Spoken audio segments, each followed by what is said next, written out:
Olá, bem-vindos à nossa terceira videoaula da disciplina Fundamentos de Economia. Com essa videoaula, encerraremos o assunto de macroeconomia. Veremos agora a teoria monetária e o sistema financeiro, começando pela origem da moeda. A moeda surgiu na antiguidade para solucionar os problemas relacionados às trocas no sistema econômico, que tinham vários problemas como divisibilidade, estocagem e a perecividade. A moeda eliminou o inconveniente da necessidade da dupla coincidência de desejos, exigida nas economias de escambo.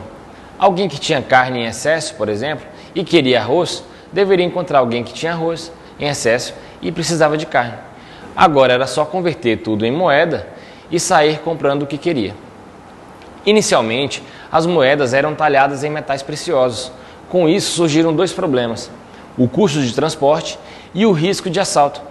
Imagine uma cena de filme onde carroças cruzavam florestas com baús cheios de moedas de ouro. Aquele cenário perfeito para um assalto. Essa é uma boa ilustração para o caso. A solução, então, foi o surgimento das casas de custódia, que passaram a guardar esses estoques de moedas e emitiam certificados de depósito. Com o tempo, esses certificados começaram a ser negociados, se transformando então em papel moeda, integralmente lastreada. Isso quer dizer que existia uma quantia equivalente de ouro para cada certificado em circulação, o que é conhecido como padrão ouro. Hoje, o Banco Central emite papel moeda, sem lastro e de acordo com a política monetária do país. Atualmente existem muitos meios de pagamento.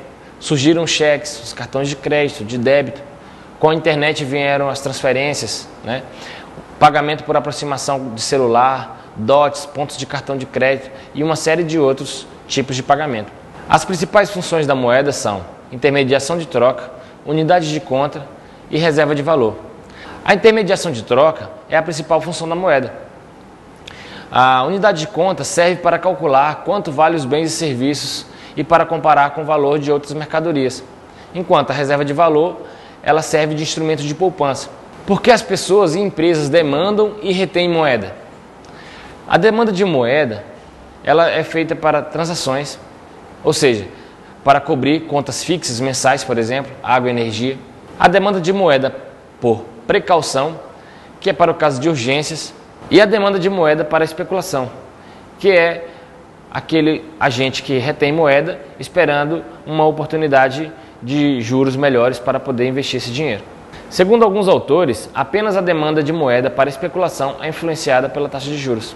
Neste caso, quanto maior a taxa de juros, menor será a demanda de moeda retida para especulação. Por exemplo, se alguém estiver retendo moeda para fim especulativo e houver uma alta significativa da taxa de juros no mercado, essa pessoa vai aplicar esse montante visando buscar essa remuneração, ou seja, vai reter menos capital especulativo. Vamos falar agora da oferta de moeda. Já dissemos aqui que quem emite moeda é apenas o Banco Central. Porém, este não pode emitir moeda indiscriminadamente. Deve haver equilíbrio entre emissão de moeda e o produto da economia, pois se a quantidade de moeda emitida for inferior ao crescimento do produto, vai ocorrer a falta de liquidez no mercado, podendo resultar em crise econômica. Se a quantidade de moeda emitida for superior ao crescimento do produto, vai ocorrer excesso de liquidez no mercado, podendo resultar então em inflação. Como resultado da interação da oferta e da demanda de moeda, tem-se a taxa de juros de equilíbrio, onde a oferta de moeda se iguala à sua demanda. A taxa de juros é o preço da moeda, ou seja, é o preço que pagamos para ter moeda disponível. Imagine um financiamento, por exemplo. O preço que se paga para ter dinheiro hoje é a taxa de juros. Passaremos agora ao sistema financeiro. O sistema financeiro é composto por instituições que promovem o encontro das pessoas que poupam, os agentes superavitários, que recebem juros, com aqueles que tomam empréstimos, os agentes deficitários, que pagam os juros. A remuneração das instituições financeiras é o spread bancário, que é a diferença entre a taxa de captação do recurso e a taxa de disponibilização do recurso. Por exemplo, um banco A remunera a poupança em 0,5% ao mês e empresta esse dinheiro a 2%. O spread bancário será 1,5%, que é a diferença entre 2% e 0,5%. Veja a ilustração. O sistema financeiro, através dos bancos e corretoras, etc., captam depósitos dos agentes superavitários, pessoas, empresas, e disponibilizam aos agentes deficitários, pessoas, empresas, governo, em forma de crédito, onde o credor disponibiliza dinheiro ao devedor pela promessa de pagamento no futuro, recebendo, por isso, os juros.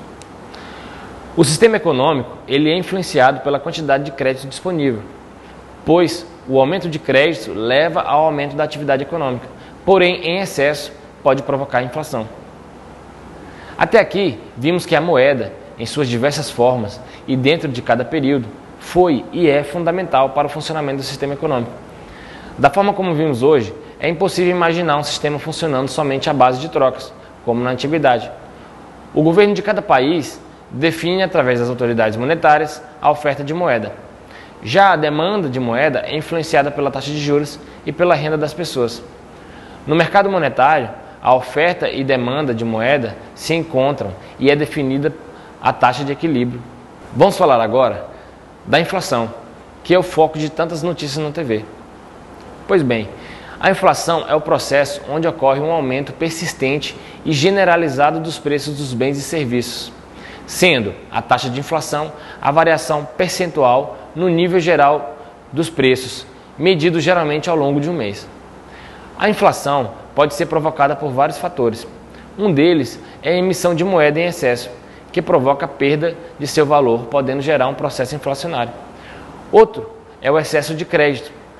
As baixas taxas de juros que aumentam a circulação de moeda no mercado, elevando a demanda por bens e serviços, que pode gerar um aumento nos preços. Então, por que o governo emite moeda? Muitas vezes, essa emissão é feita para estimular a atividade econômica em períodos de recessão.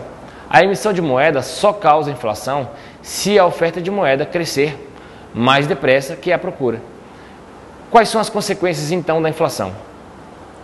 Sobre a distribuição de renda, os trabalhadores que recebem rendimentos fixos são os mais prejudicados, pois têm a sua participação na renda reduzida. Os proprietários, empresários, profissionais liberais e até mesmo o governo têm condições de repassar os aumentos causados pela inflação para o consumidor final, através do aumento de preço.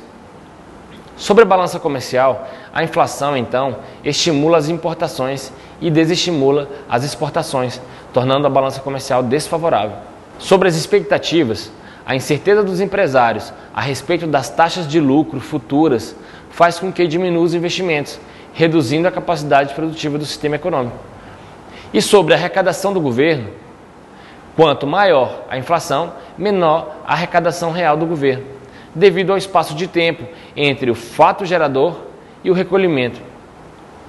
No Brasil, a inflação, na década de 50, já representava um problema. De 1968 a 1973, ela reduziu devido às altas taxas de crescimento da economia brasileira. Depois de 1973, passou a apresentar taxas de inflação crescente. Vários planos econômicos foram implementados buscando deter a inflação. Plano Cruzado, Plano Bresser, Plano Verão, Plano Collor. Mas no mês de março de 1989, a inflação chegou a 81% ao mês. Até que em 1994 foi implantado o Plano Real e lançado uma nova moeda que possuía o mesmo nome do plano, o Real, que estabilizou a inflação a partir daí. Veja no gráfico o comportamento da inflação no Brasil, que em 1993, por exemplo, alcançou 2.750% ao ano. Até aqui, vimos que a inflação afeta todos os setores da sociedade, empresas, trabalhadores, governo. Entretanto, essa inflação afeta mais quem recebe rendimentos fixos, geralmente trabalhadores assalariados e pequenos produtores rurais, pois esses não conseguem se resguardar dos seus efeitos. A inflação pode ser causada pela emissão de moeda pelo governo, se a oferta de moeda crescer mais do que o produto da economia. Muita moeda disponível no mercado leva à desvalorização dessa moeda. Para encerrar o assunto de macroeconomia, veremos alguns pontos sobre a economia internacional e tentar responder perguntas como: do que trata a economia internacional? Por que os países comercializam entre si? Como são escolhidos os bens e serviços que farão parte do fluxo de mercadoria do comércio internacional?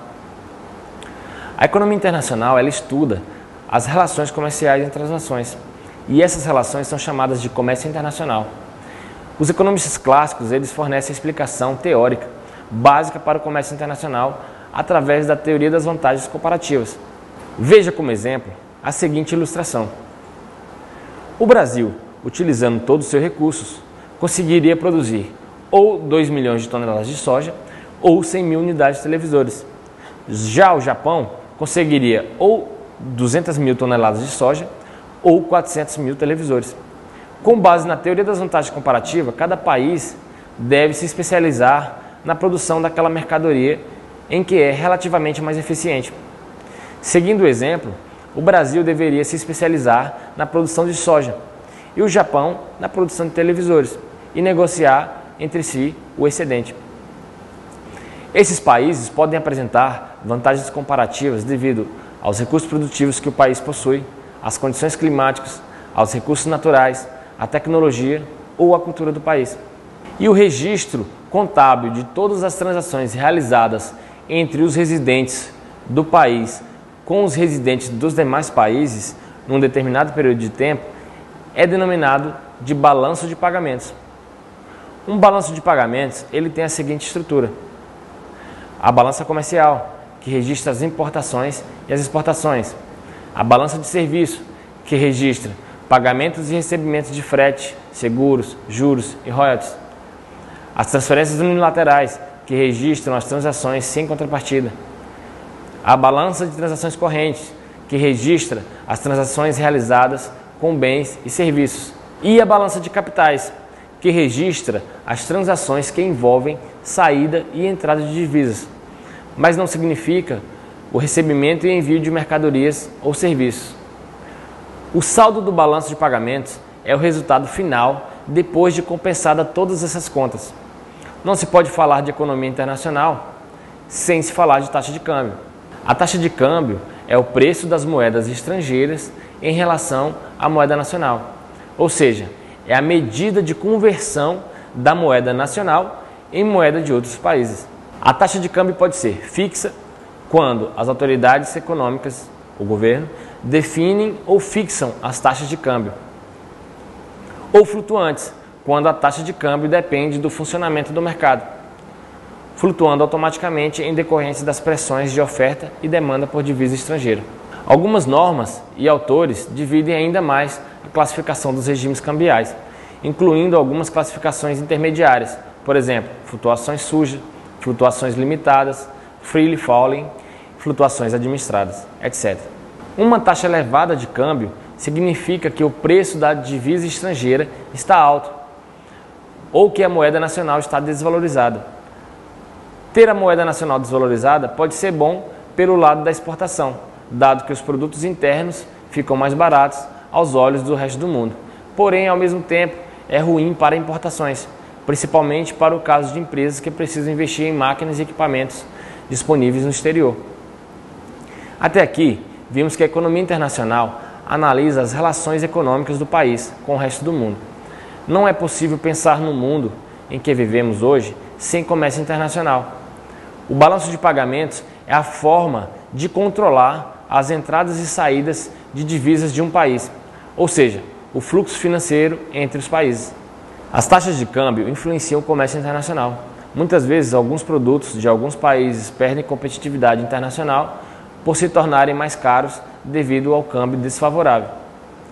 Encerramos por aqui a abordagem macroeconômica e também a nossa terceira videoaula. Na próxima e última videoaula, falaremos sobre a microeconomia. Até lá!